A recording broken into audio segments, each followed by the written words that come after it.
അതിൽ എഴുതിയിരിക്കുന്ന ഞെട്ടിപ്പോകുന്നേ. എനിക്കെന്തായാലും വിശ്വാസമില്ല. കാശ് കൊടുത്ത പത്രക്കാരെന്തോ എഴുതുന്നേ, എന്നെ കുറിച്ച് എഴുതിയിട്ടില്ലേ? അത് ശരിയാ. ബ്യൂട്ടി പാർലർ രംഗത്തെ വ്യാജന്മാരെ കുറിച്ച് വാർത്ത വന്നപ്പോ ആദ്യം ഇവന്റെ പേരായിരുന്നു. നിങ്ങൾക്കൊക്കെ അറിയാത്തൊരു കാര്യമുണ്ട്.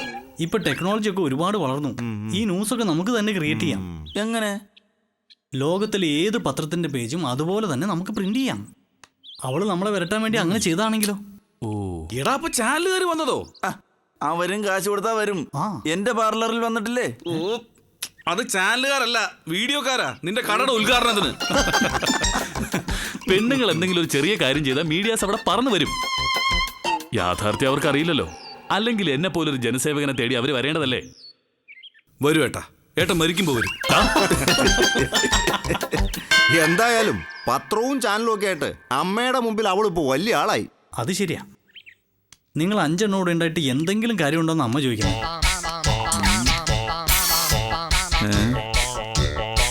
ആരെങ്കിലും പീഡിപ്പിച്ചിട്ടായാലും ചാനലുകാരെ വരുത്തണം. അയ്യേ, അത് നാണക്കേടല്ലേ? എന്ത് നാണക്കേട്? പബ്ലിസിറ്റി എന്നും പബ്ലിസിറ്റി തന്നെ. നമുക്ക് അവളെ കുറിച്ച് ശരിക്കൊന്ന് അന്വേഷിക്കണം. ഡൽഹിയിൽ ആരെങ്കിലും ബന്ധപ്പെട്ട നിസ്സാരമായിട്ട് നടക്കും. അതിന് ഡൽഹിയിൽ ആരെങ്കിലും ഉണ്ടോ? ഇല്ല, അതാ പ്രശ്നം. ഏട്ടാ, എന്റെ കൂടെ ഡിഗ്രിക്ക് പഠിച്ച കുമാറില്ലേ? നീ ഡിഗ്രിക്ക് പഠിച്ചോ? എപ്പോ? പ്രീ ഡിഗ്രിക്ക്. ആ കുമാർ ഇപ്പോ ഡൽഹിയിൽ വലിയ നിലയിലാ. പിന്നെ ഏട്ടന്റെ കൂടെ പഠിച്ച ആള് വലിയ നിലയിലാകാൻ പോവല്ലേ?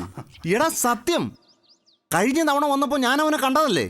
അവൻ അവിടത്തെ എല്ലാ പത്രങ്ങളെ കുറിച്ചും നന്നായിട്ട് അറിയാം. അവൻ പത്രപ്രവർത്തകനാണോ? അതെ, റെയിൽവേ സ്റ്റേഷനിൽ പത്രം വിൽക്കുക.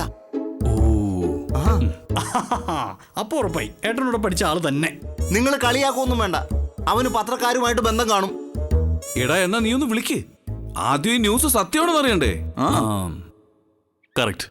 അവൾ അങ്ങനെ അവിടെ പ്രസിദ്ധിയാണോന്ന് അറിയണം. എന്നിട്ട് മതി ബാക്കി കാര്യങ്ങള്. ഞാനൊന്ന് ട്രൈ ചെയ്യട്ടെ. അവള് പറഞ്ഞത് കള്ളമാണെങ്കിൽ അവളെ ഇവിടെ നിന്ന് നാറ്റിച്ചിറക്കി വിടണം. അല്ല, ഇനി സത്യമാണെങ്കിലോ? സത്യമായിരിക്കില്ല. പൊതുപ്രവർത്തനം നടത്തുന്ന ഒരാളെ കാഴ്ചയെ തന്നെ തിരിച്ചറിയാം. ഉദാഹരണത്തിന്, എന്നെ കാണുന്ന നിമിഷം ആൾക്കാർ ചോദിക്കും, എന്ത് സാമൂഹിക സേവകനല്ലേന്ന്. ഏട്ടാ, എടാ സത്യവാ. നീ വിളിക്ക്. ഒന്നുകൂടെ ട്രൈ ചെയ്യട്ടെ. ആ, റിങ്ങുണ്ട്.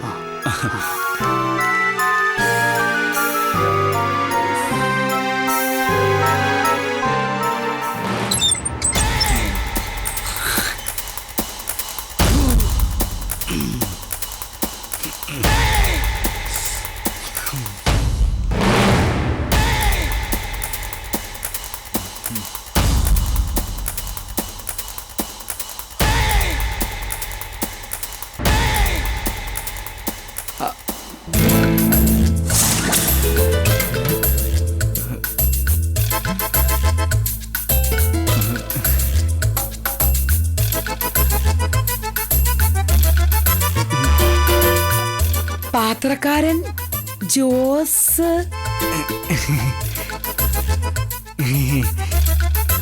ജോസേട്ടാ. കല്യാണി, നീ ഇവിടെ? ഞാനിപ്പോ ഇവിടെയാ.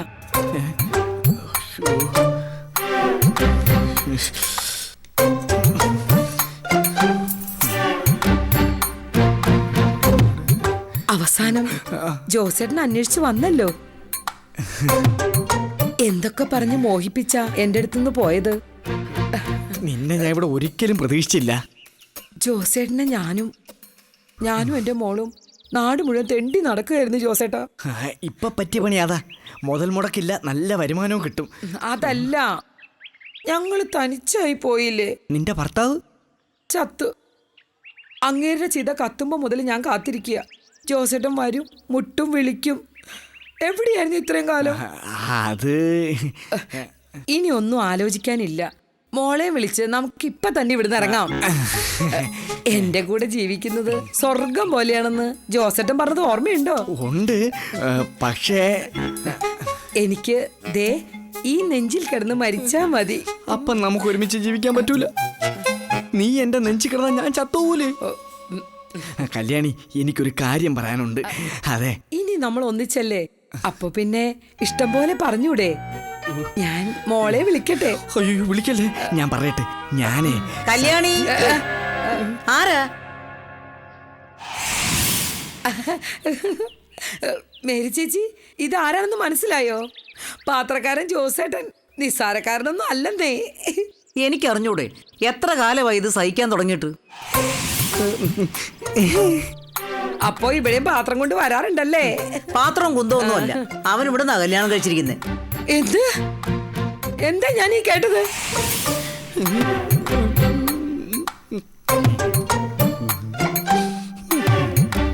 ഇട്ടിച്ചന്റെ ഇളയ മങ്ങളെ ഇവനല്ലേ കെട്ടിയിരിക്കുന്നേ?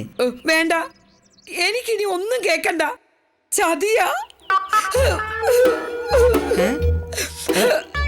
എന്താ കല്യാണി കരയുന്നേ? മേരി എന്നതാ? ആ ജോസിന്റെ മുമ്പിൽ നിന്ന് എന്തൊക്കെയോ പറഞ്ഞൊരു കരച്ചില്. എന്താ ജോസേ? പാവം ഭർത്താവ് മരിച്ച കാര്യം പറഞ്ഞതാളിയാ. കല്യാണി നീ അറിയുവോ? പിന്നെ ഞാൻ അല്ലേ ആ ഏരിയ പാത്രം കൊടുത്തോണ്ടിരുന്നത്. ആ ക്ലാര എവിടെ? വീട്ടിൽ ഉണ്ട്. ഞാൻ ഒരു കാര്യം ചോദിക്കാൻ വന്നതാ. കാശാണെങ്കി ഇല്ല. അതിവിടെ കാണൂലല്ലോ. ആ ഈ വീട്ടിൽ ക്ലാരയെ പോലെ എനിക്ക് സ്ഥാനം ഉണ്ടോന്നാ എനിക്ക് അറിയേണ്ടത്. അതിനെന്താ സംശയം? ജോസിന് അവളെക്കാൾ സ്ഥാനം കൂടുതൽ തന്നെയാ. ഓ സമാധാനമായി. ഇനി ഞാൻ ഇവിടുന്ന് പോണ പ്രശ്നമേ ഇല്ല. എന്നാ പറ്റി?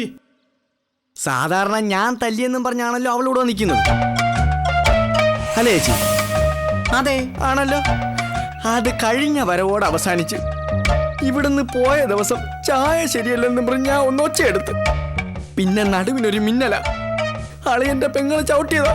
വേളാങ്കണ്ണി മാതാവാണ് സത്യം. ക്ലാര അങ്ങനെ ചെയ്യുവോ? കിട്ടി നോക്കണോ അളിയാ.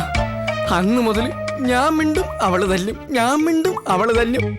അളിയാ, ഇന്നലെ രാത്രി ചെരവത്തടിക്കൊരു അടി കിട്ടിയിട്ട് ഇന്നാണ് എനിക്ക് ബോധം വീണത്. എനിക്ക് കിട്ടി മടുത്തളിയാ. എന്നെ ആവശ്യമുണ്ടെങ്കിൽ അവളൊന്ന് വിളിക്കട്ടെ. പുരുഷൻ എന്താ സ്ത്രീക്ക് ചവിട്ടി മതിക്കാനുള്ള വർഗോ? പറയടിയാ പറ. കൊടുക്കുമ്പോ ആലോചിക്കണം തിരിച്ചു കിട്ടുമെന്ന്. അവളിപ്പോ തന്നെ വരും. ചേച്ചി ഒന്ന് വിളിച്ച് പറയളിയാ, ഇന്ന് വരല്ലേ എന്ന്. ഒരു ദിവസമെങ്കിലും ഞാൻ സമാധാനമായിട്ട് കിടന്ന് ഉറങ്ങിക്കോട്ട്. പ്ലീസ് അളിയാ പ്ലീസ്. കണ്ണടച്ച അവളും ചെരവത്തടി മാത്രം മുന്നിൽ പ്ലീസ്.